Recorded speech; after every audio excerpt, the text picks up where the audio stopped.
Well, for more on what we can expect from President Trump's State of the Union address, let's bring in Todd Belt.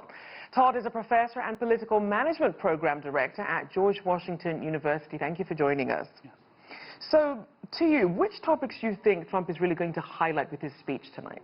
Well, I think a big part of it is going to be the economy. The numbers have been pretty good for him, and we've seen him also highlight the low unemployment numbers in the Latino and black communities, and he's done that in his campaign ads. I think he'll do that again tonight. There's some unfulfilled promises that he has, especially with respect to immigration and perhaps prescription drugs, but I think for the most part, those will form some of his policy proposals, and he may give us something surprising. Presidents like to do that during State of the Union addresses, and of course he'll have sort of what we call the Heroes Gallery, where he acknowledges people who've done extraordinary things. We certainly know Trump does like to have his fair share of surprises when it comes to speeches. So as we break down some of these major campaign promises, spanning everything from infrastructure to immigration with the wall tax reform, where has he delivered the most and where has he fallen short? Well, if we look at, we sort of also have to look at what have been the big promises he made, right? And so build the wall was really what drove him to the presidency, certainly in his mind.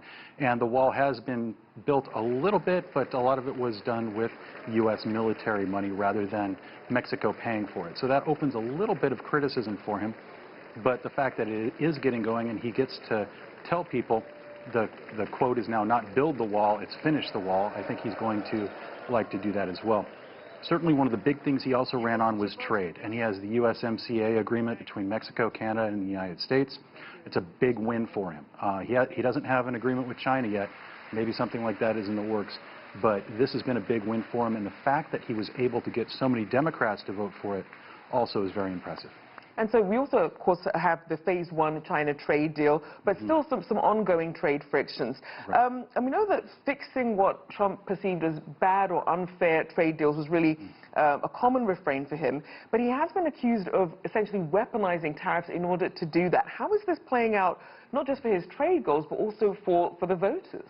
Right. This has been a big issue. He keeps the refrain going that the other countries are paying the tariffs, when in fact they're not. It's the U.S. consumer that's doing that. And in addition, a number of farmers have been hurt by his trade deals as well. That's why he had the big subsidy package to bail out some of the farmers. But it looks like a lot of his base is still sticking with him. If they voted for him before, they still seem to think that he's their guy. And of course, he'll be emboldened by those new numbers that have him at 49% approval rating versus 50% against, which is the highest he's been in 2 years. And there have been some impressive headline numbers from unemployment to what the stock market's doing. How much of that can be attributed specifically to Trump's economic policies versus any of sort of the groundwork that was laid beforehand? Well, certainly presidents love to take claim for a good economy, and certainly President Trump will do that tonight and throughout the campaign as long as the economy continues to go well. Presidents do have some authority. Of course, the spending power comes out of Congress, but he can claim a little bit of responsibility for the tax cut. It has generated a little bit of growth, but a lot of the tax cuts were used for other reasons, specifically the corporate tax cut is what I'm talking about. The unemployment rate, it does shield some things that are actually going on in our economy that are not quite as good as the numbers look. We have a lot of people working multiple jobs. We have what's called the gig economy now, where people are taking on driving Ubers and being involved in the informal economy. And so it's not quite as good as it looks. But again, we've really become this very two-party tribal system, and I don't think that's really going to cut into the people who are really strongly committed to him.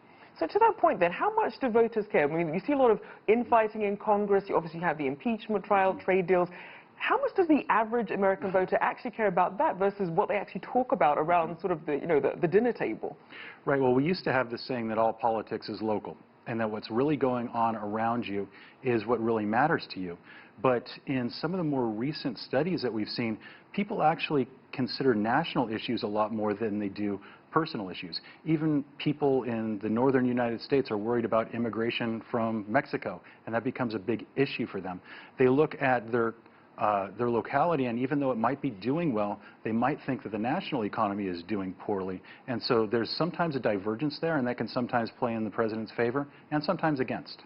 All right, well, thank you for joining us. Lots of great insights there.